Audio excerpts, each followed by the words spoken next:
ఈ వీడియో కనుక స్కిప్ చేస్తే మీ అంత అన్లక్కీ పర్సన్ ఉన్నాడు భయ్య. Especially for the young people, jobs లేక కష్టపడే వాళ్ళకి నేను చెప్తున్నానండి. ఈ ఒక్క చిన్న అడ్వైస్ మీకు లైఫ్ టర్నింగ్ పాయింట్ అవ్వబోతుంది. చూడండి, మీరు ఎక్కడ ఏ పార్ట్ టైం చేసో ఏదో ఒక రకంగా ఒక 60-70,000 సంపాదించండి. అంటే ఒక 1 year పాటు ఎక్కడైనా ఉద్యోగం చేసి 10,000 15,000 మీ అంత జీతం సంపాదించగలితే అంత జీతం సంపాదించి ఒక 70,000 దాకా సేవ్ చేసుకొని మేజర్ సిటీస్ లో అంటే హైదరాబాద్, విజయవాడ, గుంటూరు, వైజాగ్ అట్లాంటి సిటీస్ లో హాస్టల్స్ విత్ రీడింగ్ రూమ్స్ ఉంటాయి. అంటే హాస్టల్లోనే వాడు ఫుడ్ పెడతా మీకు రీడింగ్ రూమ్స్ కూడా ప్రొవైడ్ చేస్తాడు. అంటే మీరు 24 గంటలు కూర్చొని చదువుకోవచ్చు అనమాట. మీకు ఆల్రెడీ మీ ఇంట్లో ఫీజులు కట్టే వాళ్ళు ఉంటే వెళ్ళని గుడ్. లేదు, మీరు పేదరికంతో వస్తే ఒక సంవత్సరం పాటు కష్టపడి ఒక 70,000-80,000 సేవ్ చేసుకొని ఆ డబ్బులు తీసుకొని ఒక 10,000 రూపాయలు పెట్టి పుస్తకాలు కొనుక్కొని కాంపిటేటివ్ ఎగ్జామ్స్ కి 6 నెలలు చదవండి. ఈ కాంపిటేటివ్ ఎగ్జామ్స్ ఇవన్నీ మాకు డాక్టర్స్ కి రాయడం బాగా అలవాటు. ఏం చేస్తారో తెలుసా, మేము ప్రిపరేషన్ కి పీజీ ప్రిపరేషన్ అంటే అందరూ ఇల్లు వదిలేసేసి హైదరాబాద్ వెళ్ళిపోయి అక్కడ హాస్టల్స్ లో రీడింగ్ రూమ్స్ లో ఇంకా తినటం చదవడం అలా చేసి మేము సీట్లు కొడతామండి. మీరు కాంపిటేటివ్ ఎగ్జామ్స్ కూడా అలానే చదవాలి.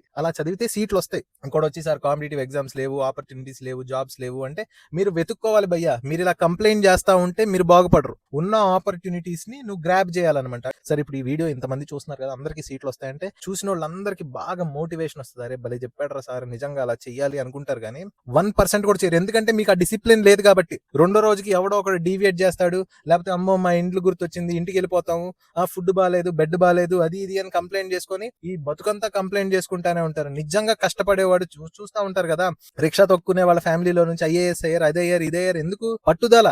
నేను చాలా మంది డాక్టర్స్ తో మాట్లాడుతాను. సార్ నేను బాగా చదివాను సార్, నాకు సీట్ రాలేదు అంటే వాళ్ళ వాట్సాప్ స్టేటస్ చూస్తే అక్కడ పెళ్లికి వెళ్ళాము, లేకపోతే ఆ బర్త్డే పార్టీకి వెళ్ళాము, సినిమాకి వెళ్ళాము, లేకపోతే సోది వాట్సాప్ స్టేటస్లు ఇవన్నీ పెట్టుకొని, అంటే వాళ్ళ ఫోకస్ చదువు మీద తప్పితే అన్నిటి మీద పెట్టి సార్ సీట్ రావట్లేదు అంటా ఉంటారు. ఎట్లా చదివేటోళ్ళమో తెలుసా అండి మేము. ఈ కుర్రపిల్లలందరికీ తెలియక జాబులు రాక ఎన్నో ఆపర్చునిటీస్ ఉన్నాయి భయ్య సొసైటీలో. అంత కాంపిటీషన్ కూడా ఉంది, కానీ ప్రిపేర్ అయ్యే పద్ధతి తెలియక లైఫ్స్ నాశనం చేసుకుంటారు. టాలెంట్ ఉన్న వాళ్ళు కూడా వాళ్ళ టాలెంట్ ని, వాళ్ళ లైఫ్ ని నాశనం చేసుకుంటారు. మై సింపుల్ మెసేజ్: 6 నెలలు పెళ్లిళ్ళు లేదు, ఫంక్షన్స్ లేదు, ఫ్యామిలీ లేదు, ఏం లేదు. మీ క్లోజ్ ఫ్యామిలీ మెంబర్స్ కి 2 రోజులకోసారో 3 రోజులకోసారో ఫోన్ చేసి ఎలా ఉన్నారు, బాగోగులు తెలుసుకోండి. తినండి, చదవండి, తినండి, చదవండి. బాగా బోర్ కొట్టినప్పుడు ఫ్రెండ్స్ తో అలా బయటికి వెళ్ళండి, ఒక సినిమా చూస్తే చూసుకోండి. It's not a big deal. నీకు నువ్వు సినిమా చూడటం, ఫ్రెండ్స్ తో పాటు వెళ్ళడం వేరు, ఫ్యామిలీ ఫంక్షన్స్ అటెండ్ అయ్యి వాళ్ళతో వీళ్ళతో టాక్సిసిటీ ఫేస్ చేయడం వేరు. ఓకేనా? ఈ వీడియో ఒక 50,000 మంది 1,00,000 మంది చూస్తారండి. బట్ వీళ్ళలో ఒక 1% కూడా బాగుపడరు. అంటే ఒక 1000 మంది కూడా ఈ వీడియో చూసాక కూడా బాగుపడరు. ఎందుకంటే మీకు అంత డిసిప్లిన్ ఉండదు కాబట్టి. బట్ ఏంటంటే ఆ 1000 మంది లైఫ్స్ అయినా మారతాయన్న ఉద్దేశంతో నేను ఈ వీడియో చేస్తున్నాను. కష్టంగా ఉంటదండి, కష్టంగా ఉంటది. బట్ డిసిప్లిన్ ఉండాలి. డిసిప్లిన్ ని ఒక ఛాలెంజ్ లాగా తీసుకోవాలి. డైలీ నేను 12 hours 14 hours చదువుతాను. డైలీ ఖచ్చితంగా 8 hours పడుకుంటాను, టైంకి తింటాను, ఎర్లీ మార్నింగ్ లెగుస్తాను, లేకపోతే లేట్ నైట్ వరకు చదువుతాను.